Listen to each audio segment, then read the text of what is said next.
The following podcast is for mature audiences only. Listener discretion is advised. The views and opinions expressed on this episode are those of the individual speakers and do not necessarily represent the views and opinions of EMX or EMP, but whether it does or not ain't none of your goddamn business. I am Magneto. You are nothing.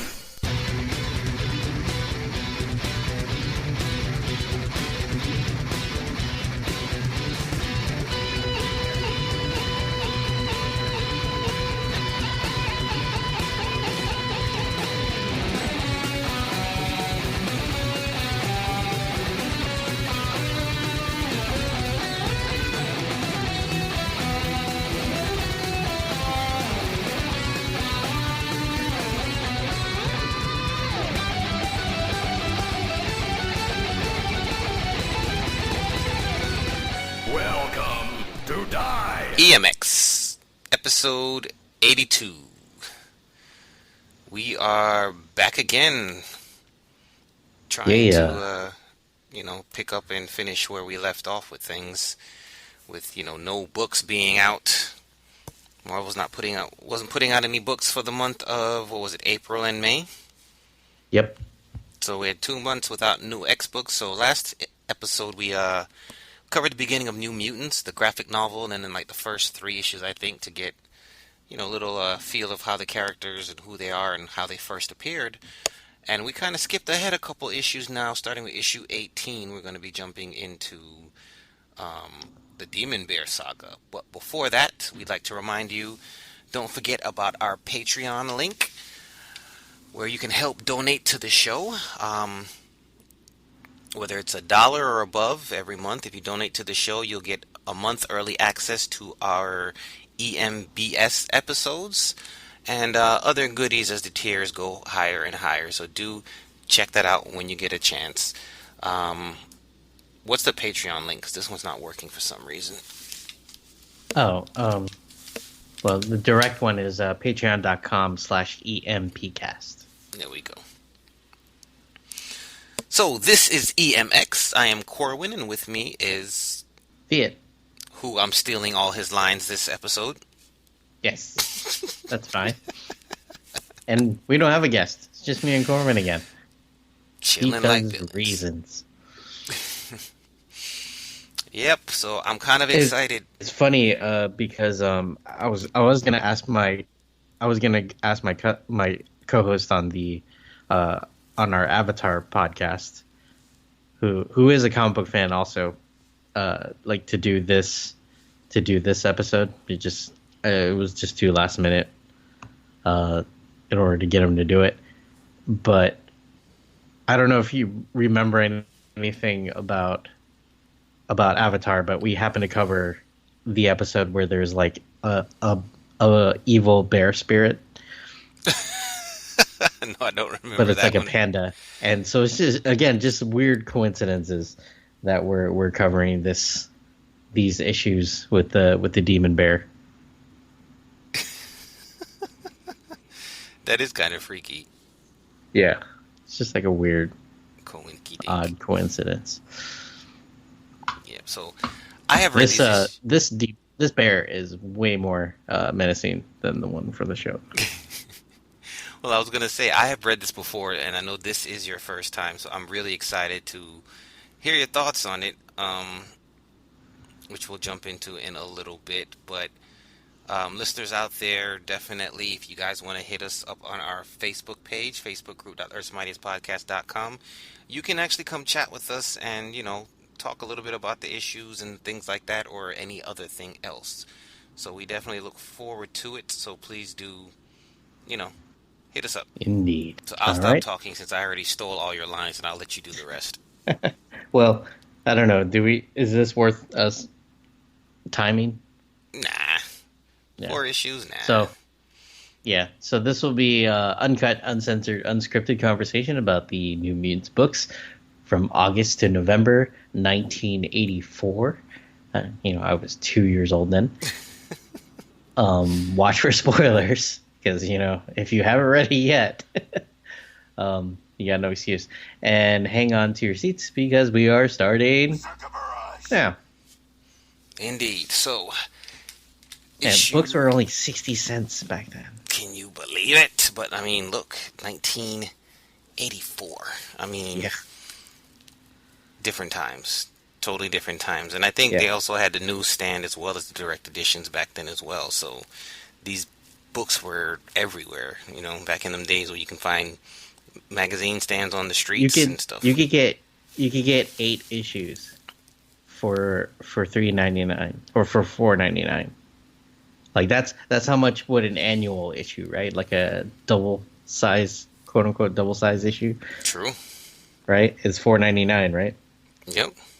Yeah, like not including tax, you could get 8 issues. It's crazy how things have changed. You tack on that DCBS.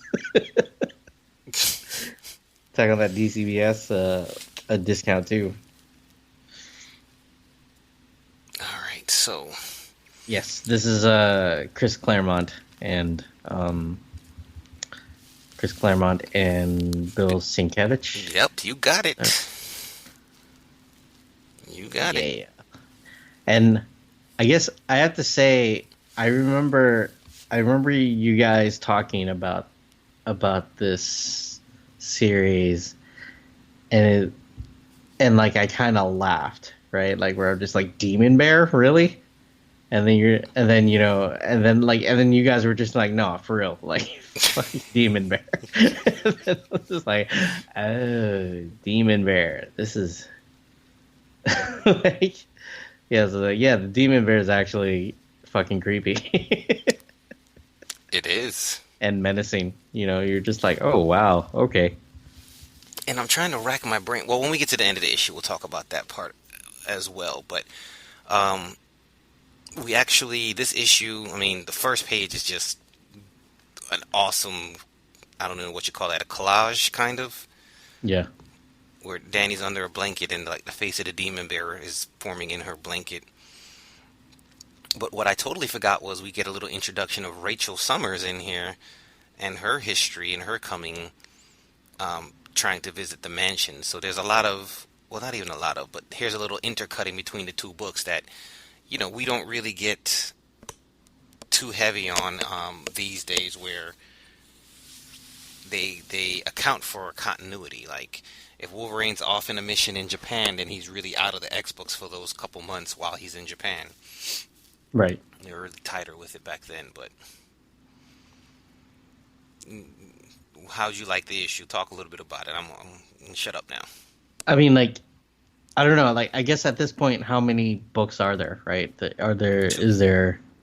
So just New Mutants and X-Men. Was it just adjectiveless X-Men? Uncanny. Or is it Uncanny? Okay. Yeah. Yeah, I like this a lot, especially again coming from reading the Kree Skrull War. Everything. I mean, still, it's still Claremonty, right? There's still like a little over dialoguing, I guess, but it was still easy to read and easy to follow, and the Sienkiewicz art is pretty amazing. Just the scenes, like I'm flipping through it now, and there's the scenes where Danny runs outside to confront him, and she tells him to show himself, and when she looks up, I mean, he's literally more than 3/4 of the page, and she's just like a fifth of his size. I mean, he's just huge and menacing. Yeah. Yeah, it's just like, wow. I was just like Demon Bear's actually pretty menacing, and then like not silly at all. Oh, and he jacked Danny up bad too. By the end of this first issue, she's hospitalized. I mean, even the description of her injuries when we get there, well, that's next issue or so, but it's just wow.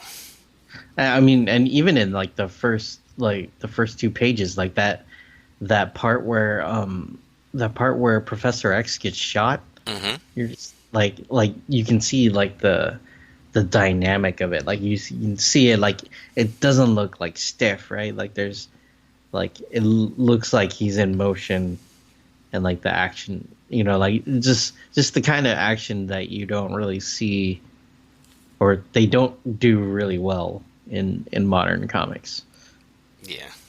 Or we seem to have that complaint, due to, like, I guess, heavy computer photo referencing and all that stuff. Yeah. Rachel. So we do see these new mutants still trying to adjust to their powers. Cannonball having issues changing directions, and he actually does it for once, but he has to stop blasting in order to do it. Mm-hmm. And he's finally saying, "Nah, I'm vulnerable when I'm blasting." I didn't even remember he had a thing for Magma when they first met, which everybody else is picking up on. It was kind of cool. Yeah. See, I know of Magma, but I don't really know anything about her. Because, like, whenever I read the New Mutants, she wasn't around. Yeah, we kind of skipped her introduction and stuff to the team, but it's all right. Yeah. If you ever want to go And back, then, and then, I mean, we I guess in the early issues, did we have? I guess we had Ileana, but, like, we didn't really. It just kind of mentioned, like, offhand, right? She's like grown up. She actually had aged up around issue, I want to say 15, 16, in that range. So she's literally just recently got aged up to teenage years when she was actually missing in Limbo. Oh, okay. It was a blink of time for everybody else, but for her it was like 14 or 13, 10 years or something crazy like that. Right. Yeah, the scenes with her and Danny in here are gorgeous. Yeah. Lockheed. And I forgot all about Warlock, because we get his first appearance in here as he's running from his father. In the first issue? Yeah. Or, I don't remember seeing that. He's being chased. It's all the lights and out things in space, and he's running. Ah, okay. Yeah, and she gets mauled by Demon Bear. Yeah. Oh, okay. I see the Warlock stuff. Gotcha. Yeah, she put up a fight. Gotta give it to her. She faced her fears, but no match. Yeah, just great art, and like, is that even like the shooting the arrows on the bear, and like the demon bear, like smacking, smacking the bow away from her hands, like everything looks so dynamic and great. When she sticks the arrow in his mouth when he tries to bite her. Pretty cool. Indeed. Alright, let's move on to the next issue then. Alright. Let's see. Number 19. And the title box with the art of her with the blood bag. Yes, it's blood bag, yeah. I should show this to Lisa to see, like, what does this look right? I do that to Marsha too. She hates it. So he should have been a damn doctor. Asking all these questions. So same creative team. Of course, Bill Sienkiewicz does everything. Well, actually, no, he has the colorist here. I thought he did everything. Yeah. Okay. Glynis Wing. Yeah. So he has a colorist here. But here, so let's see. They talk about all the stuff that's going on with Danny, and let's see. She has visible compound fractures, femur and fibula, multiple lacerations, torso and extremities, abdominal trauma, crushed and subluxed vertebrae, skull trauma, possible concussion, probable flail chest. I have no clue what that means. I'll ask Marsha next time I see about that one. Yeah, I can ask Lisa. And then they made some comment about her spine being broken at one point too. Yeah, like that she could very well be paralyzed. Oh yeah, she's never going to walk again is pretty much what they had said. Yeah. Yeah, so the New Mutants go to the hospital all concerned for her. Who's Terry Austin?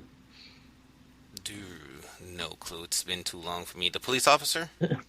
No. Let me see. Let me Google it really quick. He was a character that showed up in here? No. Cannonball. Sam Guthrie is wearing a hat that says Terry Austin Fan Club. Oh, I think that's a writer then. Could be wrong. Yeah. First thing that shows up, Terry Austin. Yeah, Terry Kevin Austin is an American comic book artist. Nice. Working primarily as an inker. For John Byrne. Well, there you go. Pretty awesome. So yeah, maybe that's him. I'm assuming it is. Probably. You don't see that very often though in these books.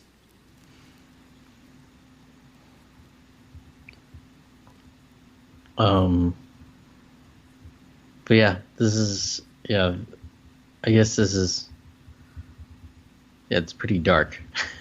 To say the least.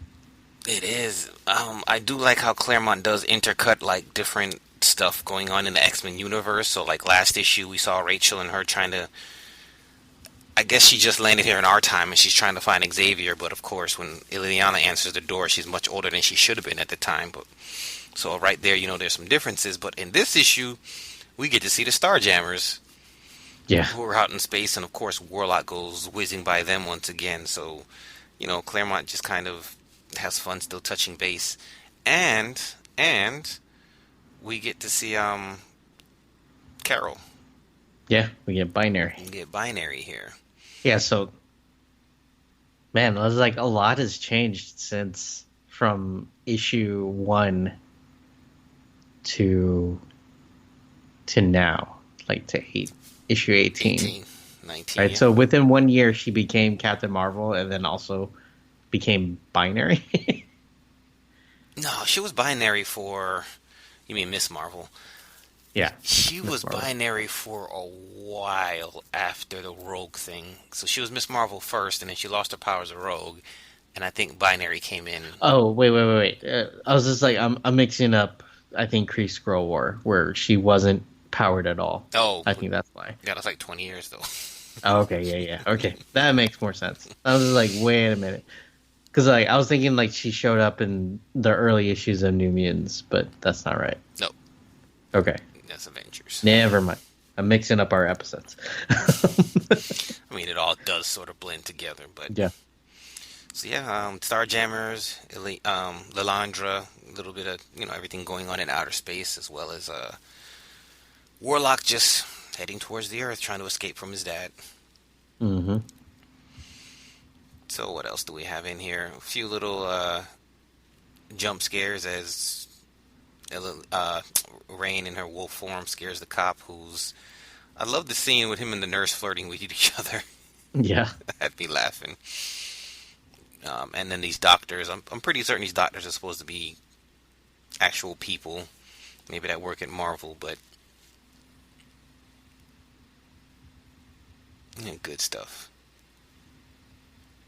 Yeah, I'm trying to think what else is to say about this. Oh, this is the first time we see Liliana's armor. When she gets hit by the bear, her armor starts to form on her body.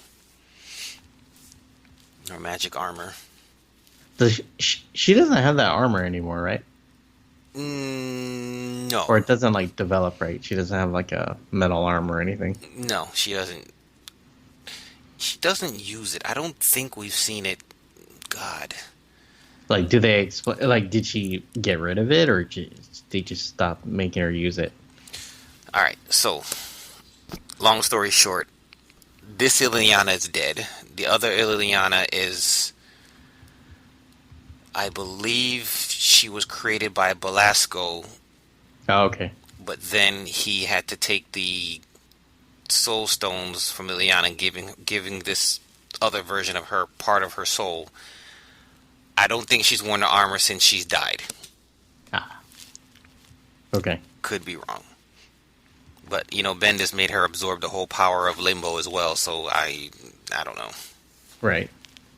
And I guess this is like new to me that Wolfsbane and Danny Moonstar have like a psychic Yes. rapport. I mean, Yes. Especially when she's in wolf form. yeah. How did that come about? I don't think they ever really explained it. It's just she had a connection to animals, is what it was. Oh, okay. But it was cool to see Magic using magic here and how she makes these protective spells that wards that protect the hospital and everybody since the demon bear is coming, and every time he attacks it, she feels it and it hurts her. I always wondered what like what was her actual mutant power, or was her mutant power just magic? No, she creates. But so she teleports as a mutant power. Yes. But she's also a sorceress. You got it. Gotcha. I was kind of wondering why, for a while, like she was pretty much just like the taxi. Right? And I'm just like, I mean, like she has all these other capabilities, but you're just using her to teleport people, Yep. Seems like a waste of a character, but like apparently that's her main thing. Yep. So, okay. It all makes sense now. And then this final page splash, the demon bear is once again like almost the whole damn page. Yeah. And then the mutants at the bottom just trying to figure out what the hell to do. Yep. Holding the cop and the nurse hostage. Oh yeah, we'll have fun talking about that next issue. Oh boy. Yeah. Well, I mean, I guess Claremont's good for putting people in other people's shoes quite literally, right? Mm-hmm. All right. We go to issue 20. But before we do that, there's actually an ad from The Last Starfighter. Do you remember that movie? Yeah.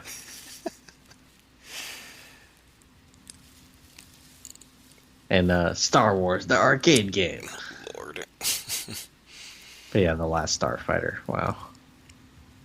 Oh, look at this cover for issue 20.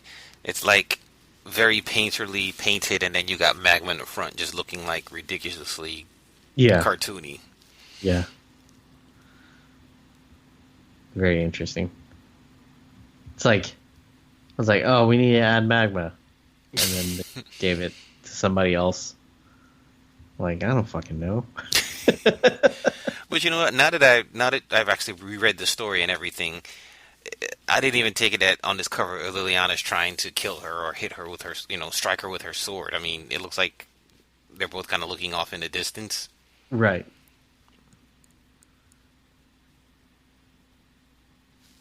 So that and then she's kind of warlock faced. Yeah. All right. So jumping to the title page of this one, Sienkiewicz actually puts like a little key in here, a scale of a map, and like 1/6 of a mile is each square, so you get to see how big everything is, and you see all these little areas that darkness is starting to corrupt. I thought that was a really good, fun thing to. Can you imagine like lettering all this like by hand? Ugh. And then like just messing up. You're just like, oh god. Well, they used to like. I mean, you have to use tracing paper or whatever, like layers. Yeah, and cut little squares and put it on there and stuff like that, yeah.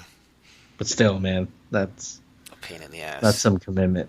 Some people still do hand lettering. Yeah, Chris Schweitzer. He's does like the Krogan series and all that. Yeah, like he letters everything by hand. Jeez. Now this Badlands, is this the same Badlands as like the ones from like the Secret Wars and or like this is not like was it, or was that the Deadlands? That's the Deadlands. Okay. This is the Demon Bear's own territory. This is his domain. Like Liliana has Limbo. This is kind of his. Okay. Or maybe I'm just thinking of Into the Badlands. Oh, I'm Like so the mad show. how they ended that series too. Yeah. Anyways. Yeah.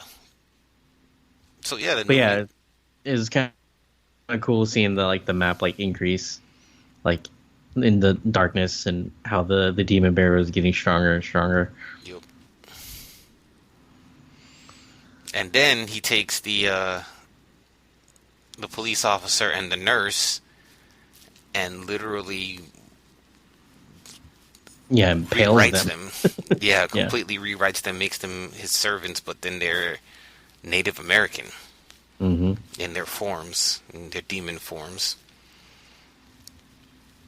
Yeah. Then you're just like, what? And then then we get I guess we get a little dynamic of looks like the team doesn't really trust Magique. Right. Well, And- especially Rain, Yeah, because yeah, you know she's yeah. very Catholic, very Christian, and Yeah. witchcraft is evil to her and stuff. Yeah. I'm just wondering, like, I'm looking at these pages and some of the scenes that are all red scenes, you know, reds and pinks. I'm just wondering what kind of coloring would have been like today for them to like really touch this up and redo it, and how it would have come out. Right. Because there's some good stuff. Mm-hmm. Like, if what's his name? I was like he did the old, like a bunch of Old Man Logan, like the newer Old Man Logan. Andrea Sorrentino. Yeah, like imagine what Sorrentino could do with this. Did he color his own stuff, or did he? Yeah, Yeah, I'm pretty certain he did, but I Yeah. could be wrong. But and just like he always had like crazy like panel layouts. yeah, agreed. So yeah, Demon Bear would be right up his alley. Well, you know, they're for the giant size X-Men, they're actually having modern artists each redraw a page of it. Oh yeah, So it's coming out, I think, in September. So of course everything got pushed back. So there's like a modern retelling of giant size X-Men, each page redrawn by a modern artist. nice. Yeah, that's kind of cool. So let's see. And the new I Mutant. guess the cover isn't Magma being warlocked or like warlock like. She's more like demon like, but the like kind of the facial structure looked very similar to warlock. Yeah. And I guess when I was reading this, I was just like, wait, does that mean like warlock is kind of demonish? Like, is he like did the demon bear get to warlock and that's why he looks like that? Because like they look very similar, like the demons compared to warlock, like face wise. And I completely missed the first time that Ileana cut off the demon bear's hand Yeah. at one point to save Amara. Mm-hmm. So yeah, the team does have to work together to eventually get the drop on a demon bear, and we learned that Magic's soul sword is the key of disbanding hurting magical beings. Mm. And I guess the one thing I wish I saw, you could see what the wards look like, but they don't really show it. Nope. So eventually they all team together, and Ileana cleaves it in two and kills the demon bear, and out comes two people. Yeah. And we learned that Oh it's my Danny's God. parents. What? They were cursed and turned into the demon bear. And I'm trying to rack my brain if I remember even like they ever get back to who did it to them, and if they ever confronted it. But I don't recall. I have to look it up. It's Right. been too long.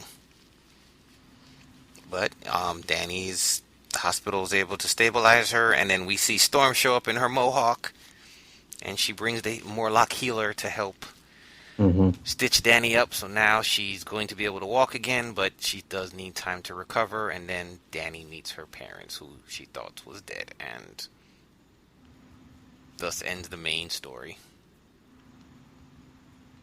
Dang. So if the movie is anything close to this, it's going to be fun. I really hope we get to see the Badlands, like, it pulls them in there, and then maybe they can, like, really play with the art style and the CGI, or at least the environment, and make him kind of weird and scary at the same time like this. They're gonna make the demon bear like a giant cloud. Oh god. We will revolt. That's what they do. Everything giant cloud. We would burn it down. Galactus giant cloud. Didn't it wasn't like an insect cloud or something, or was that, no? That's the comic. That's the comic. Or there might have been like a Ultimate Universe version. No, but I mean, like in the movie, I think there was like a silhouette, but like an actual person, but he was just behind like a big cloud. Like Galactus wasn't like just the cloud. Right? Did they do that in Green Lantern? Now that I think about it too, they made Parallax this big old cloud. Yep, everything when in doubt, big old cloud. Bad weather, is it something we should be afraid of? Yep, low budget. Apparently, big old cloud is easier to do than a CGI giant monster thing. Apparently. Terrible. So the cop and the nurse. If I saw a demon bear be a giant cloud, I would get up and walk. I forgot to mention, so at the end of this now, the cop and the nurse were saved from the demon bear, but now they're stuck in Native American forms. Huh. That's interesting. Yeah. So they're trans racist? Transracial? Yes. Would people have a problem with that today? Probably. Although it would probably be less bothersome because they turned into indigenous people. Oh, well, I guess. And they didn't turn like the little indigenous characters to white.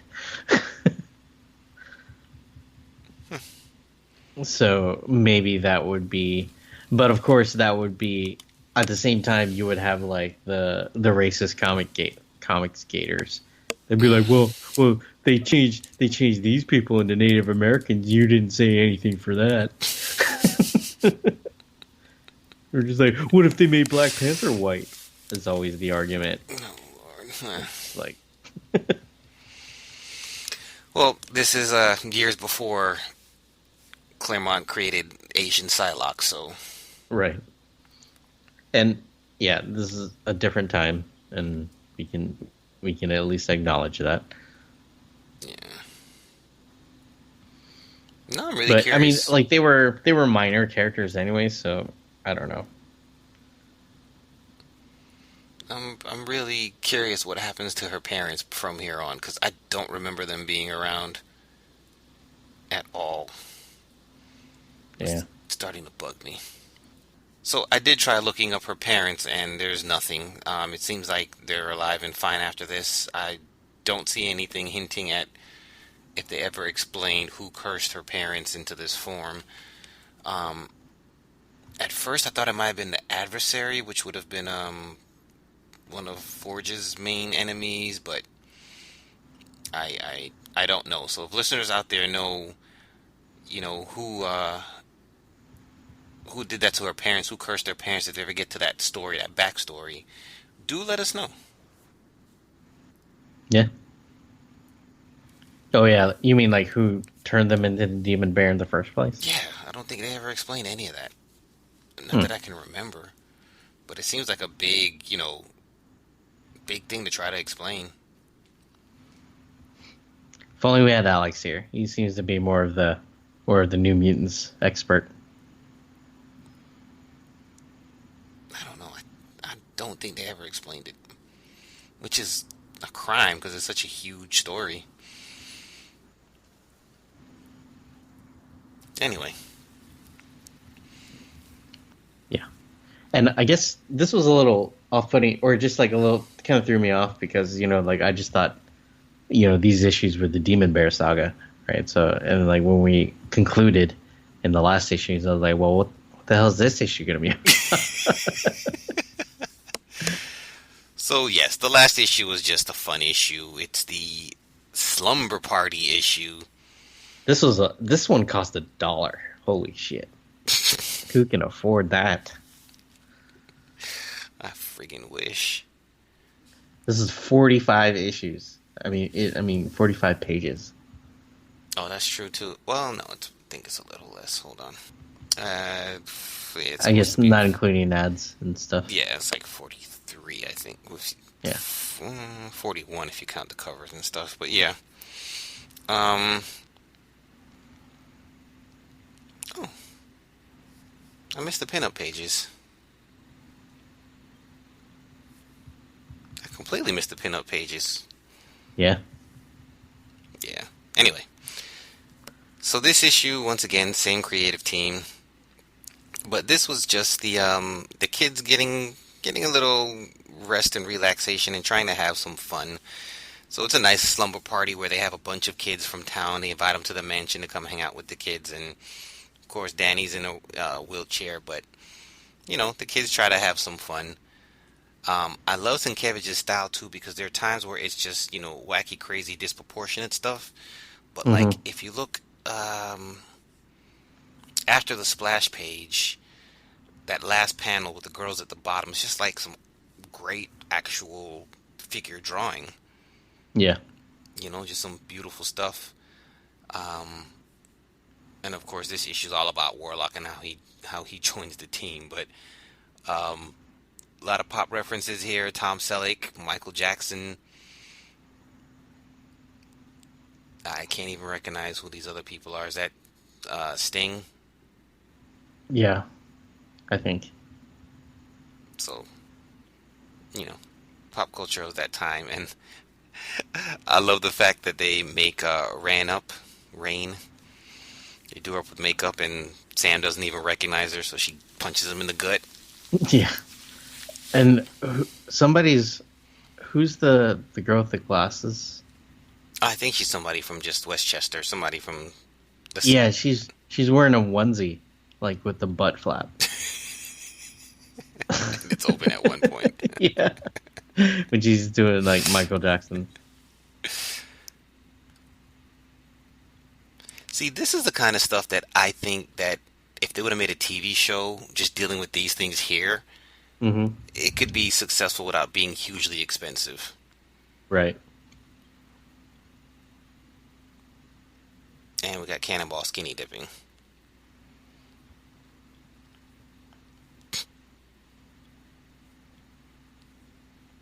So, yep, this is where we get Warlock introduced to the team, all at the same time where they bring in Doug Ramsey and kind of reveal everything to him about them being mutants and get him to talk to Warlock for them.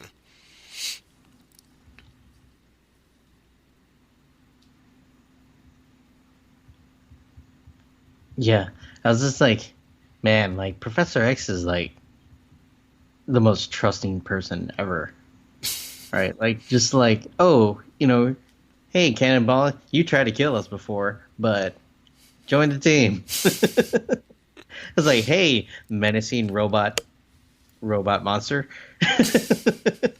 Like, just like, why don't you join the team? Just like, I mean, to be fair, he is telepathic, but still. Yeah, it was good. It was just a fun story. I like it. Mm-hmm. I'm trying to remember if that new one shot that they put out with Sienkiewicz and Claremont. That was they went back and fit that story in somewhere. That War Children. Did you ever read that War Children one shot?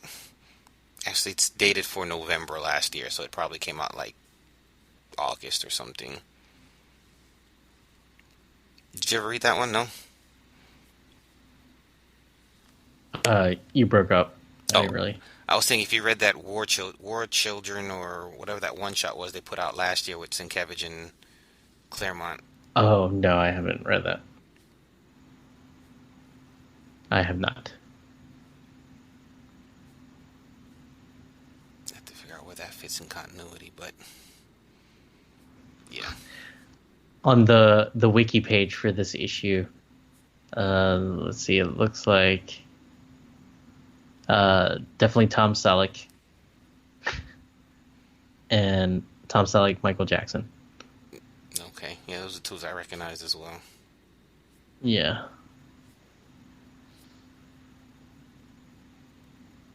Yeah, I'm not really seeing any other ones on here. All right. No biggie, but there you go. The 4 main issues. I think this is the I don't issues in want the trade. one of our listeners to be like, "Oh, it's obviously this person."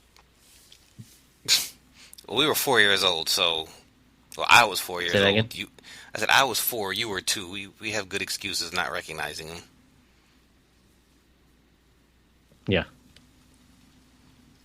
But there we have it. Any thoughts on the whole story arc before we wrap up? I mean, it's kind of just, it is what it is, kind of self-evident. I don't really have anything else to add. Yeah. I mean, it's still. I mean, I guess there's nothing that blatantly says that it doesn't hold up, right? Like it definitely. I think it still holds up. And it's still entertaining. You know, if you like any of the New Mutants now, or within the last decade, the last 20 years or so, you know, like these are worth reading, like to fill in some more blanks, I guess, that you have, or questions that you have. Agreed. Agreed. And yeah, it's not a chore to get through. No, not at all. They're really fun. I use that word a lot. I'm going to try to find a different word to use, but I enjoyed it a lot. Looking back, it's just can't even think of another word besides fun. When did you read these issues? Oh no, I read these way later on, like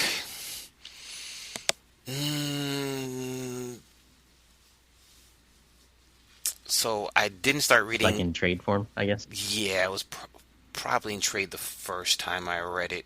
But you know, I started binding in 2005, maybe. I'd have to look it up. It wasn't until I started binding that I really went back and actually bought and hunted down all the back issues of New Mutants, because I was mainly just reading the X-Men and sticking to that. But once I got a little taste of some of these issues, yeah, I really went back and found them all and read them. But the trades, definitely read these in trades, because this was a popular one everybody kept talking about as well. So I definitely read that before I went back to, like, you know, the other issues in between that weren't as popular, that we haven't covered, and then kind of we skipped. Because I think after this we even have Legion's first appearance and some other stuff going on as well. So, yeah, I was growing. I think I was growing by the time I read these issues, but loved it nonetheless.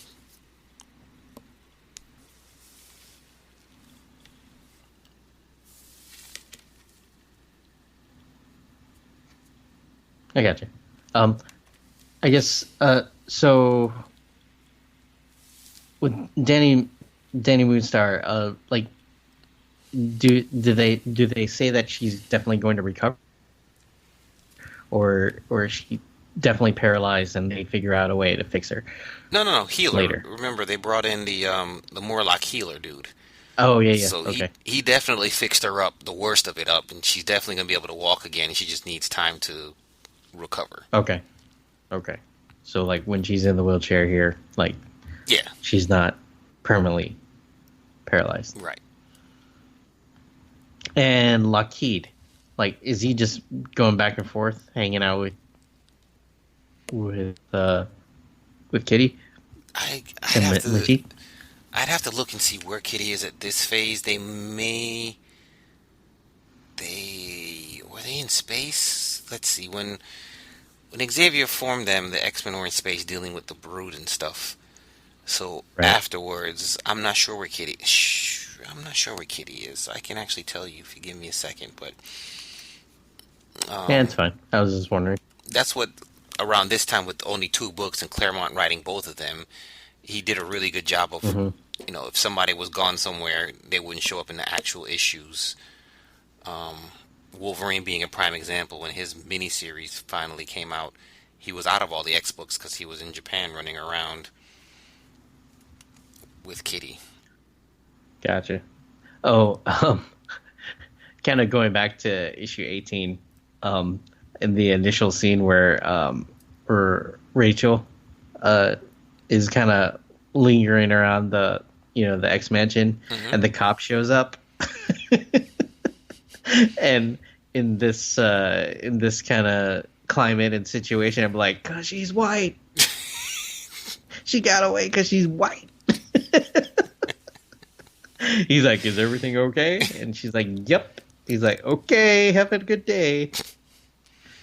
He just left. He's just like, that was pretty funny. I'm sure she could have made him leave anyway. Right, but still, yeah, because he says, he actually says, it's like, I'm fine. She says, I'm fine. Really, I'm here to see Professor Xavier. Any objections? And and then he goes, nope. He's like, better get inside though. Forecast says it's gonna snow. Take care now, young lady. And drives off. Simpler time, my friend. Simpler time. Yeah. Had it been Storm or Bishop, Can I see some ID, please? there would have been any objections. Tase. Terrible. But then he'd be able to take that energy and reflect it back to him. But, it's terrible. I think that's all the things I had to say Okay, well, about this issue. around this time, I think Kitty was at the Massachusetts Academy, Emma School, with the Hellions. Oh, okay. Because, around that time, that story arc was going. So that's probably where Kitty was. And I think they do mention something about Xavier being... Yeah, Xavier's at the Massachusetts Academy, because remember, they had to call him from the hospital when Danny was there and the snowstorm was a problem. So Oh, yeah. that's exactly where she was. Gotcha. All right. So I think that's pretty much all I got. I can't think of anything else. I mean, it's just the two of us, so we don't really have much else to say, which is why it's much better when we have 3 people on this show Mm-hmm. to really talk things through. But no, I mean, I really like it. I think it still stands up. It's a really fun story arc. And I'm gonna do some research and figure out if we ever find out who did this to Danny's parents. I know the Demon Bear comes back way later in the second run of X-Force with Warpath and the rest of the Claw crew. I don't know. Is it any good, or is it like 90s comics? Dude, that's Okay. Colin Yost X-Force. Oh, okay. After yeah. Okay, I did read that. yeah, all the Clawed people: X-23, Wolverine, Wolfsbane, Warpath, Archangel. Well, not Clawed. Yeah. The Stabby team. Yeah. Go Team Stabby. All right, so next month technically we only had 1 issue in July. What do you think? Should we just combine the July? Well, we could do maybe just do a short episode. Just I don't know. 1 book? Well, I mean, like June. I mean, May and June we had. There's three. There's Excalibur, Marauders, and New Mutants, all number 10s. Yep. So we can cover those, and then maybe throw in something else, or So we're gonna combine the 2 months then. Just do that since it was only one book for 1 month. yeah, All right. Do that. yeah, we'll just group that with June. All right, and keep it short and sweet. No Mhm. problem with that. So that is the next episode. And I don't know if we have time, maybe I can find some more New Mutants issues to throw in if you're interested, or we can figure something else out if we want to go back to it. Okay. We never did the second X-23 miniseries as well, which is also a really good one. So Yeah, we could do that. if she has anything big coming up, we'll put that forward as well. All right. Well, we are proud members of a few podcast networks where you can find us and a host of other podcasts, such as the Comics Podcast Networks at comicspodcasts.com, Panels on Pages on the Popcast Network at panelsonpages.com, and don't forget the hashtag TheCollectiveNet on Twitter. I will say for our next EMP episode, we'll be talking about the Age of Khonshu, the first issue of that, and the Into the Night, KNIGHT podcast. They actually did a really cool in-depth look at the issue. They had like a call-in show, and they also had another special that they put out, which was like their first reaction to it when it hits the when it first came out. So I definitely recommend you check that out if you want to know more about Moon Knight and enjoy that issue. Into the Night podcast. Indeed. And with that, we're out. Yeah. See you next month. Good night and goodbye.